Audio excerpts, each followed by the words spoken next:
Should Lake County's Perry Nuclear Power Plant close in 2021, which supporters of House Bill 6 say will happen without its passage, the impact on the region would be harsh. In that area, we have 4,300 primary and secondary jobs, good jobs, that depend on the plants that this bill will allow to keep operating. The bill would generate $200 million a year to keep Perry and Davis-Besse operating through charges tacked onto monthly bills. On the flip side, it would cut charges customers currently pay for other clean energy mandates. But getting rid of those standards, opponents argue, could have a negative impact on other green energy projects in the works.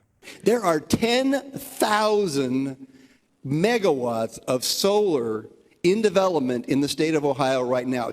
10,000 megawatts of solar power would furnish energy for millions of homes, and yet every one of those projects was at risk if we do away with the renewable portfolio standards. Governor Mike DeWine told us both sides agree it's in Ohio's best interest in terms of health and environment to reduce the amount of carbon going into the air and the production of electricity. The situation is today that we cannot do that in Ohio without nuclear. Yes, Perry and Davis-Besse right now account for 90% of the carbon-free electricity production in the state. So if you took nuclear off the table, our numbers as far as carbon would just be horrible. So at least in the foreseeable future, the next few years, nuclear has to be a significant part of this.